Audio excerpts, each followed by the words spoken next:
A single message for a global community, connecting the Yoruba heart to the soul of Islam. Billahi minash shaitanir rajim, bismillahir rahmanir rahim. Afasuna mukin akugbiyanju ẹkú ọjọ́ mẹ́ta. Àkọ́kọ́ adúpẹ́ t'Ọlọ́run dá wa lénìyàn tó bá dá wa léwúrẹ́ kò sí ní tá fẹ́ ṣe. Ìkejì adúpẹ́ p'Ọlọ́run dá wa mùsùlùmí tó bá ṣe wá ní ọ̀tá rẹ̀ kò sí nǹkan tá fẹ́ ṣe. Nínú oore t'Ọlọ́run wá ṣe fún mùsùlùmí ni pé tí wàhálà bá dé káwọ́ náà àlàáfíà. Ní Quran fi sọ pé fasulehu khairun, kẹwọ́ náà àlàáfíà is the best. Seeking for peace is the best. So bó la àlàáfíà ó ṣe jọba. Ẹ̀yin ni ẹ kì í ṣọ̀tá wa. Àti mara ọjọ́ ti pẹ́. Láwọn ọjọ́ kan tí nǹkan kan ṣe ó láwọn dáadáa tẹ́yìn náà ṣe sí àwa. Tí wọ́n bá wá rí i pé wàhálà ń ṣẹlẹ̀ gẹ́gẹ́ bí mùsùlùmí èèyàn gbọ́dọ̀ wòran. Pàápàá jùlọ lọ́dọ̀ àwọn tí wọ́n jẹ́ bí adopted father fún yín. Sórí náà ọ̀rọ̀ tí mo bá ṣe jámí àmì Ọlọ́run sọ, mo gbọ́ pé ẹgbẹ́ ọ̀dọ̀ wọn fún ọdún 9 rí àbọ̀dún 7. Kódà mo gbọ́ pé ẹrú Ọlọ́run tó wá jẹ́ aláàánú yín lénìí wọ́n lẹ́ mọ̀ ẹ sì mọ àwọn àti ẹ̀ náà pọ̀ tẹ́lẹ̀tẹ́lẹ̀ tó túmọ̀ sí pé ó ṣe é ṣe kó jẹ́ pé tú àwọn lẹ́ fi mọ ẹrú Ọlọ́run yẹn. Mo wá mọ Alhaji Saheed Òṣùpá náà gẹ́gẹ́ bí olólùfẹ́ mi tipẹ́tipẹ́ over 20 years ago ńlá tíjọ wa. Mo mọ Alhaji Saheed púpọ̀, mo mọ̀ pé ní tí àníyàn rẹ̀ fúyẹ́ ni pẹ̀tẹ́ nìkan ní tó bá rí nǹkan tó bínú abínú wúrúwúrúwúrú kì í ṣẹni tó máa ń dìyàn sínú. Bẹ́ẹ̀ bá lọ opportunity àti bá àwọn tí wọ́n ló kọ nínú ayé rìn afáàsúná oríire ni. Mo ṣe wáàsí kan of recent tí mo sọ yìí pé nǹkan 4 lèèyàn máa ń gain lára olówó kì í ṣowó nìkan. Ńbẹ nínú èèyàn tẹ́ bá rìn láyé tó jẹ́ pé ẹ ní gain owó lárí lára ẹ̀ connection lẹ́gẹ̀ẹ́. Ńbẹ nínú èèyàn tẹ́ bá rìn tó jẹ́ pé ẹ kàn máa forúkọ ẹ̀ dẹ́rù bá wọn ọ̀tá yín ni. Nísìnyí bẹ́ẹ̀ náà àwọn èèyàn tẹ́ bá rìn tó jẹ́ pé ẹ kàn máa fi orúkọ ẹ̀ ẹ máa fi jàmàlà òórùn ọbẹ̀ rẹ̀ lẹ́ẹ̀fì máa jàmàlà. Gbogbo nǹkan kọ́ lówó, gbogbo nǹkan kọ́ ni pé lágbájá ṣe fún mi Ọlọ́run tó dáhùn kálukú ó ti kádàrá bá ṣe rìn. Bí báwọn èèyàn yìí rìn bí ìgbà téèyàn bá electric rìn nínú ilé. Electric tí ń bẹ nínú ilé wa yẹn ó lè fún èèyàn ní ìmọ́lẹ̀ ó dẹ̀ lè ṣọ́ọ̀kì yẹn téèyàn bá misando ẹ̀. Ẹ ti bá àwọn èèyàn yìí rìn ẹ ti rí ìmọ́lẹ̀ Ọlọ́run ló ti wà nínú àkọsílẹ̀ kádàrá òun kálukú àti time tó rí òde bí àsìkò yẹn ò bá tó tí gbogbo ayé yìí bá ń kó bílíọ̀nù fún yẹn ò lè rọ́nà àti lọ. Orí Ọlọ́run ó máa ń deal pẹ̀lú time. Kí wá lọ́nà àbáyọ tálàáfíà ó fi jọba. Ẹ ti ṣe gẹ́gẹ́ bí ọ̀rọ̀ tèmi àti yín ti sọ lẹ́yìn gbogbo ń tẹ́ ṣe èyí tó burú jù bẹ́ẹ̀ ó ní pẹ́ gbé voice message jáde. Òfin Nàìjíríà wà láwọ̀ ẹ̀ Ọlọ́run tó dá wa gan wà láwọ̀ rẹ̀ ẹni tó tú àṣírí ànábì níjọ́sí tó sọ̀rọ̀ fún ní kọ̀rọ̀ mo sọ bí wá sí yẹn náà ó ní tá ànábì dìtámì pé òun ṣe fún àmọ́ ńgbà tó tọrọ àforíjìn ànábì padà foríjìn náà ni. A sì rẹ ni tí ó jẹ́ pé òun ló ti Zainab ọmọ ànábì ó wà ní oyún ó sì ti ṣubú lórí ràkúnmí níjọ́ tó gbọ́ pé ó ń lọ bá bàbá ẹ̀ ní Maka ó ń lọ bá bàbá ẹ̀ ní Medina wọ́n sì pàdé ẹ̀ wọ́n dẹ̀ ti ṣubú ọmọbìnrin yẹn bleed kú ni toyúntoyún níjọ́ tó tọrọ àforíjìn ànábì padà foríjìn tí ò bá sí pọ́lọ̀ ń dá wa lé nìyàn àní máa ṣẹra wa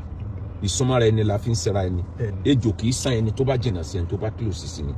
àmọ́ ní tó dáa jù ni kéèyàn ò ṣe mistake kó dẹ̀ realize pé mo ṣe mistake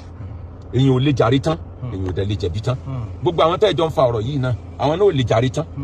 ẹ̀yin náà ò lè jẹ̀bi tán yóò níbi tó ń kálukú kù sí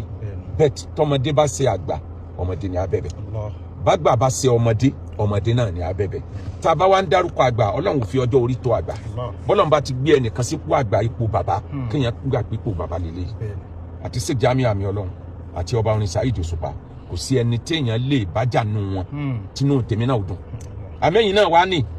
ẹ̀jẹ̀ mi lẹ́yìn náà ìlú yín papọ̀ mọ́ tèmi ìrìn àjò ayé yín ó papọ̀ mọ́ tèmi níjọ́ àwọn ọjọ́ kan bẹ tẹ́yìn náà ti ṣèrànlọ́wọ́ fáà náà nù ayé tó bá wá rí bẹ́ẹ̀ kò sí tó níbẹ̀rẹ̀ tí ó kì í lópin àríwú eléyìí rí àfindẹ́rù bọ̀ lọ́rọ̀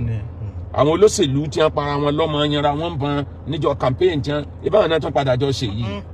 ẹ wá dúró àwọn tí wọ́n ti bú Tinubu sẹ́yìn tó padà sọ di mínísítà sọ wọ́n di ambassador lẹ́nu ẹ wá dúró àwọn ẹ wò for example lọ́yọ̀ state tí wọ́n bá sọ pé gómìnà Akala àti gómìnà Ajímọ̀bí wọ́n padà jọ jókòó pọ̀ èyí ò ní ọ̀rọ̀ ni ládùúrò ebú tí wọ́n ti jọ búra wọn tó lóṣèlú bá ní àníyàn tó fúyẹ́ kí ló ṣàwa mùsùlùmí tá a já fa tá a ní lè forgive ara wa ẹni ẹ̀ṣẹ̀ àmọ́ o ṣurutu tauba thalatha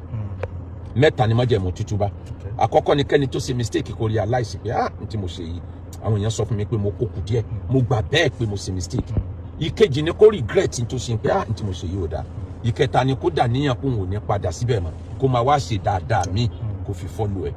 báàrin yẹn ṣe dàrú tó yìí kò sí ẹni tó lè sọ pé ẹ̀ẹ̀tàn ní jọṣepọ̀ ju tàtẹ̀yìnwá lọ kò sẹ́ni ó lè sọ bẹ́ẹ̀ ọwọ́ Ọlọ́run làjọṣepọ̀ wà níjọ́ tẹ́ pàdé ẹ̀yin kọ́lẹ̀ mọ́ra yín pàdé Ọlọ́run ló mú yín pàdé níjọ́ tẹ́ túkásá ìtọ́nù ló gbédé níjọ́ tẹ́ bá tún jọ ṣepọ̀ padà ọwọ́ Ọlọ́run náà lọ ọjọ́ mélòó la lò láyé táwọn ẹ̀wò rìn odidi ọdún kan tá a bá kà is 365 days a bá léèyàn lo 100 ọdún láyé ó mìn pé ó ń tàn ó tí lo 40,000 tán 365,000 ń ló tí lò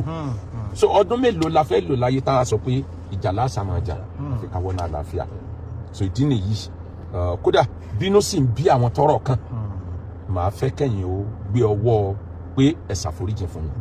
mo regret aspect báyìí mo ti sọ fún yín pé àwọn náà ò lè jàre tán ẹ̀yin náà ò lè jẹ̀bi tán so ẹ jẹ́ ká láàfíà òjọba kán tiẹ̀ mọ́ sọ àwa mùsùlùmí lẹ́nu mọ́ pé ń jà ní wá gbogbo gbà ó ṣe jẹ́ nìyẹn. ẹ ṣe mo dúpẹ́ bá ẹ pẹ́ fún wa kọ́nà jẹ́ kárí pẹ́ ṣe rí bọ́lá ń ṣe dá yín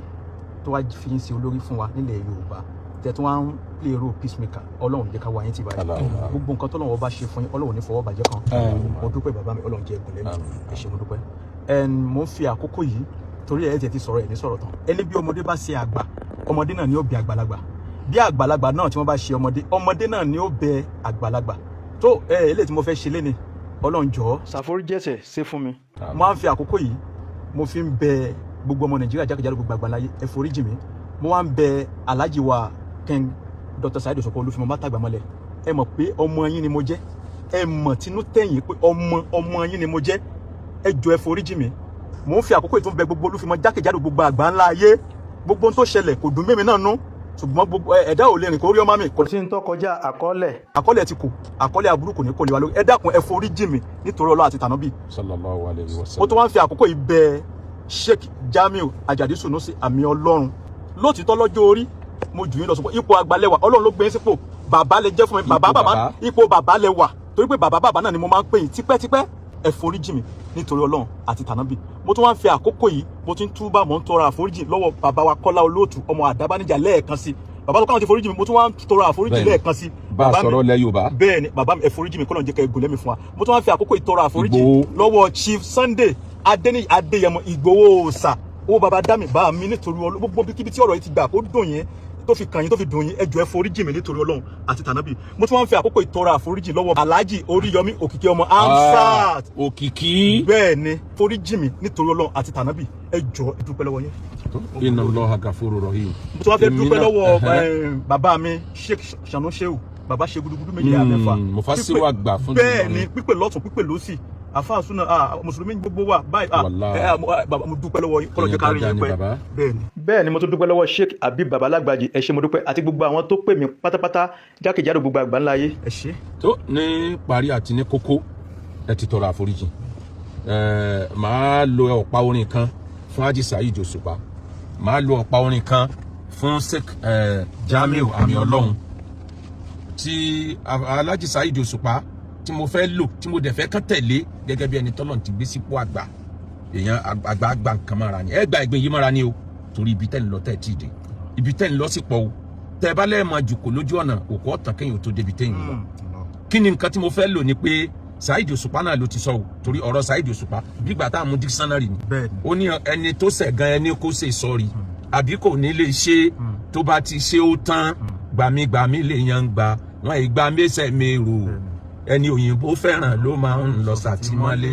tó bá ti wá sóbà ó máa jáde látìmọ́lé àfàìwá sóbà ó máa pẹ̀lẹ́ wọn bí ọ̀bọ. èmi náà bẹ̀bẹ̀ mo fi àjọṣe wa mo fi bẹ̀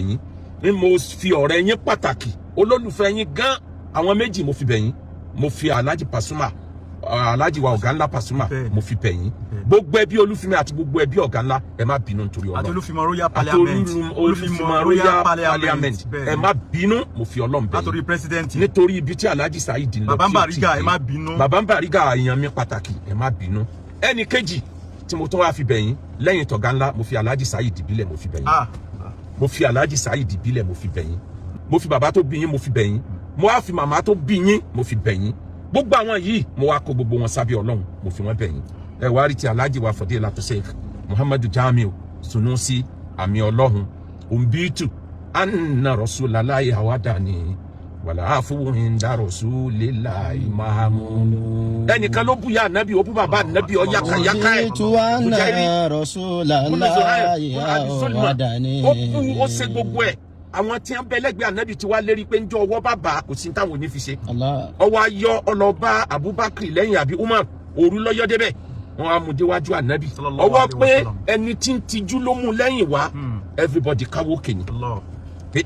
Umaru lọ́mọ tẹ̀lé débi kò sẹ́ni ó lè fọwọ́ kàn mọ́ gẹ́gẹ́ bí ẹ̀sẹ̀ tijú tèmi náà orin àkọ́kọ́ tẹ́niyẹn wá kọ òun náà lọ́kọrin bú ànábì òun náà ló wá sọ pé òun bí tù. Anna Rasulullahi. àwọn yẹn yìí fọ́n mi pé ànábì ti sàdéhùn yà fóun o àmọ́ mo mọ̀ pé wàlá fún inda Rasulillahi ma'mulu. àmọ́ mo mọ̀ pé ànábì kì í gbẹ̀yàn sẹ́mi lọ títí. wàlá fún inda Rasulillahi ma'mulu. alan dhaka lẹ́dí àtọ́ka nàfìlà kòrìánù fi àmọ̀ wá ẹ̀sùn wà tẹ́ fún sí lóun kòrìánù fi àmọ̀ wá ẹ̀sùn wà tẹ́ fún sí lóun. ṣé Jamiu àmì Ọlọ́run gbogbo ohun tí mo kà yìí ó ti yé yín jù bẹ́ẹ̀ lọ ẹ jẹ́ ká fi gbogbo ẹ̀ lé Ọlọ́run lọ́wọ́ àní rísà ìtàn mọ́ gbogbo àgbáyé èmi náà tọrọ àforíjìn lórúkọ àfa sunna ẹ jẹ́ kọ́rọ̀ yọ tán ẹ jẹ́ káwọn tí wọ́n fẹ́ fi méèkì owó lórí íńtánẹ́ẹ̀tì kan tó wá bòmíì lọ Ọlọ́run ṣàánú gbogbo wa o àwọn àtúnṣe tó bá tún kù lẹ́yìn èmi á rí olóyè Sunday Igboho màá rí Àgídìgbò Fresh FM Alhaji Oríyọmí Hamzat màá dẹ̀ rí olóyè Sunday Igboho àwọn méjèèjì yẹn màá wá fà wọ́n mọ́ Alhaji wa Saheed Ìbílẹ̀ kan jẹ́ kọ́rọ̀ yìí ó tán kan ṣiṣẹ́ tó kù lábẹ́ ẹ̀rí tí bàbá wa Alhaji wa Sanusi àmì Ọlọ́run alhamdulillah onímọ̀ ni wọ́n alaharifu billahi ni wọ́n àwọn tí gbọ́rọ̀ Ọlọ́run yé jù bẹ́ẹ̀ lọ subhana rabbika rabbil izzati amma yasifun wa salamun ala al-mursalin walhamdulillahi rabbil. jọ̀wọ́ ṣe àkíyèsí láti subscribe fi like sílẹ̀ àti tẹ àròsọ bell fún àwọn ìmọ̀ràn tọlọ́fìn. Assalamu alaikum wa rahmatullahi.